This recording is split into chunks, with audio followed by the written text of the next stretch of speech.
نحمده ونصلي على رسوله الكريم اما بعد فاعوذ بالله من الشيطان الرجيم بسم الله الرحمن الرحيم رب اشرح لي صدري ويسر لي امري واحلل عقدة من لساني يفقهوا قولي۔ پھر ہے نماز میں سورۃ الاخلاص کی تکرار۔ یہ بھی کسی نے سوال کیا تھا آپ میں سے۔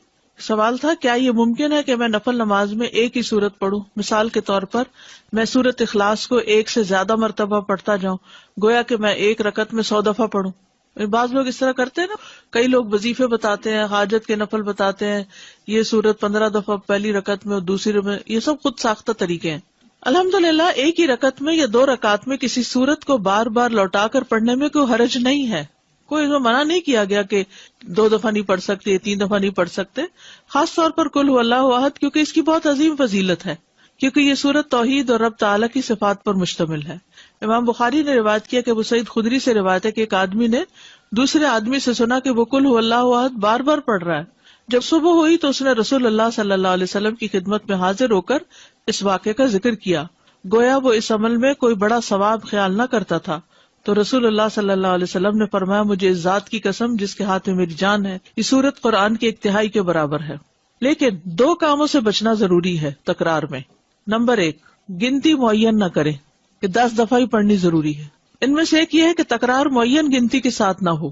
اگر وہ معین کر لے گا، یعنی فکس کر لے گا، وہ نہ اس سے زیادہ پڑھے گا نہ کم، تو یہ بدعت ہوگی، کیونکہ یہ خود ساختہ طریقہ ہے، خود ایجاد کیا، لوگوں کو پابند کیا۔ یعنی کچھ لوگ اس طرح کی چیزیں لکھ کر عام کر دیتے ہیں یا دوسروں کو کہتے ہیں 3 دفعہ لازمی پڑھنا ہے۔ مذکورہ حدیث میں گنتی کی تعین نہیں، نہ ہی یہ سلف سے معروف ہے، اور جو چیز شریعت میں متعین نہیں اس کی تعین جائز نہیں، اس کا بغیر کسی تعین کے مطلق ہونا جائز ہوگا۔ جیسے لوگ کہتے ہیں نا کتنی دفعہ آیت کریمہ پڑھیں، وہ کہیں نہیں بتایا گیا کتنی دفعہ، جتنا سہولت سے پڑھ سکتے ہو۔ حضرت یونس علیہ السلام کے بارے میں کچھ نہیں ملتا کہ انہوں نے 100 دفعہ پڑھا یا 1000 دفعہ پڑھا۔ اصل بات یہ کہ پڑھنے کی کوالٹی کیا ہے، یہ زیادہ امپورٹنٹ ہے۔ نمبر 2، اسے عادت نہ بنایا جائے کہ مثلا ہر روز فجر کی نماز میں آپ پہلی رکعت میں 20 دفعہ اور دوسری میں 15 دفعہ قل هو اللہ پڑھ رہے ہیں، یہ نہیں ہونا چاہیے۔ انسان جب بھی رات کو قیام کرے تو ایک سورت کے بار بار پڑھنے کو عادت نہ بنا لے، کہ آپ دیکھیں کہ کوئی شخص ہر رات ایک ہی سورت پڑھتا ہے اور اسے تبدیل نہیں کرتا، یہ بھی مشروع نہیں، نہ سلف صالحین کے عمل میں سے ہے۔ بس جب وہ اس کام کو کرنا چاہے تو کبھی کبھار ہی کرے، اس پر دوام نہ کرے۔ اس کو چاہیے کہ سنت کے عمل کو اور اس کام کو عادت بنائے جس پر پہلے لوگ عمل کیا کرتے تھے۔ وہ ہر رکعت میں سورۃ الفاتحہ کے ساتھ کوئی ایک سورت پڑھے یا کسی سورت کا کچھ حصہ پڑھے، اور تکرار کرنا جو ہے وہ کچھ افضل نہیں ہے، اگرچہ پڑھنے میں کوئی حرج نہیں، لیکن اس میں کوئی ایسا نہیں کہ یہ زیادہ ثواب کا کام ہے۔ اوکے، کیونکہ آپ نے اسی کی فضیلت بتائی نا کہ وہ تو 1/3 قرآن کے برابر ہے، تو سورت کو معمولی کیوں سمجھتے ہو؟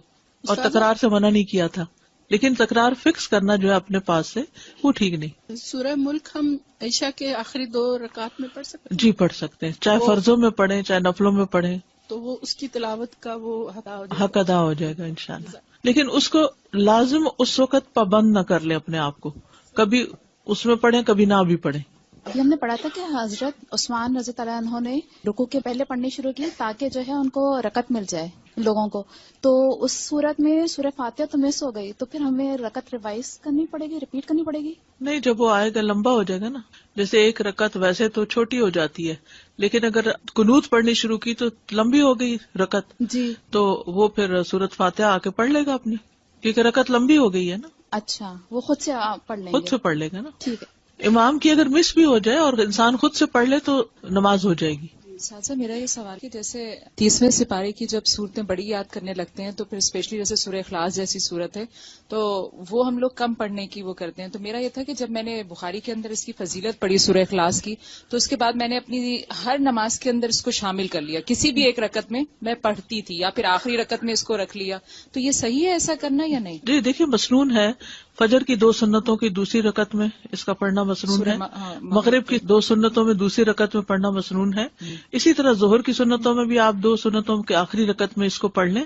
سنت کی دوسری رکعت میں اس کو پڑھنا جو ہے وہ تو سنت سے بھی ثابت ہے، حتیٰ کہ وتر کے بھی آخری رکعت میں۔ دیکھتے ہیں کہ قبولیت دعا کے اسباب کیا ہیں۔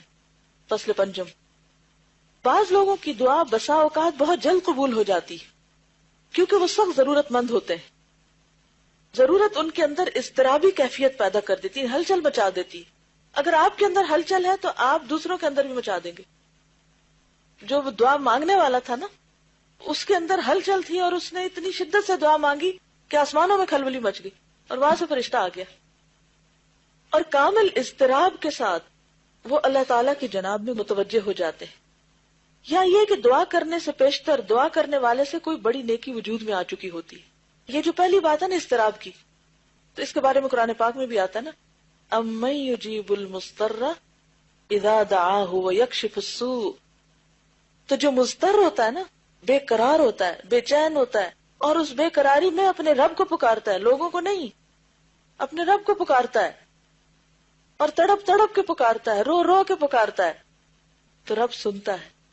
اور اگر یقین نہیں تو اللہ تعالیٰ پوچھتے ہیں امن یجیب المضطر، یا کون ہے پھر وہ جو مضطر کی دعا سنے، بے قرار کی دعا سنے، بے قرار کو جواب دے.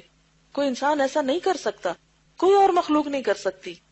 وَيَكْشِفُ السُّوءَ، اور دور کر دے تکلیف کو.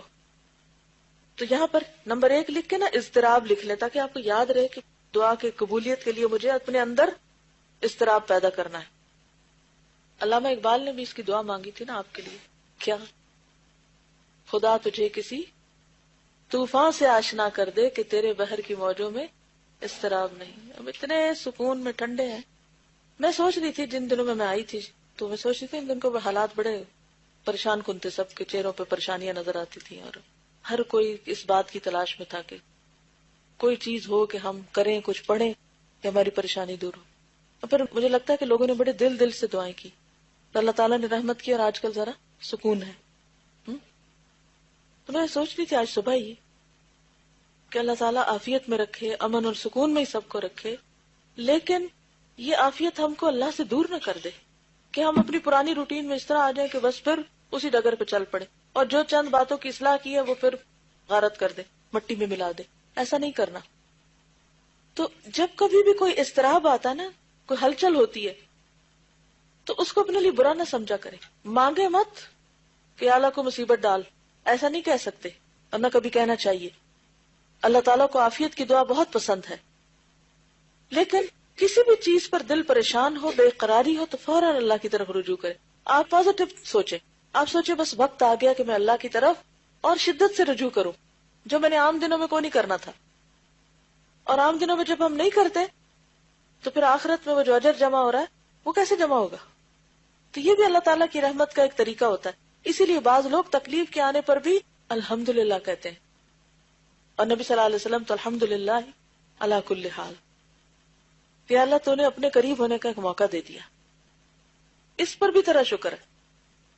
وہ شکایتی نہیں ہوتے، وہ کمپلینٹس نہیں کرتے، وہ ناراض نہیں ہوتے اللہ سے. حدیث میں آتا ہے کہ جب اللہ کسی قوم سے محبت کرتا ہے تو ان کو آزمائش میں ڈال دیتا ہے، پھر وہ آزمائش اس بندے کو مضطرب رکھتی ہے، اور پھر اس اضطراب میں بندہ تڑپ تڑپ کے پکارتا ہے اللہ کو. اور شیطان کیا کہتا ہے؟ اللہ تو تم سے ناراض ہے، تمہاری تو یہ دعا بھی نہیں سنی جائے گی. اور بعض اوقات ہم کس طرح شیطان کی سن بھی لیتے ہیں، ہاں واقعی اتنی دفعہ تو مانگ چکی ہوں، کہاں سنی جائے گی. تو ایک وجہ تو یہ ہوتی ہے دعا کی قبولیت کی کہ مانگنے والے کے اندر، کیونکہ پیچھے ہم نے پڑھا تھا نا رکاوٹ کہاں سے آتی ہے، یا مانگنے والے کی طرف سے یا جس کے لیے مانگی جا رہی.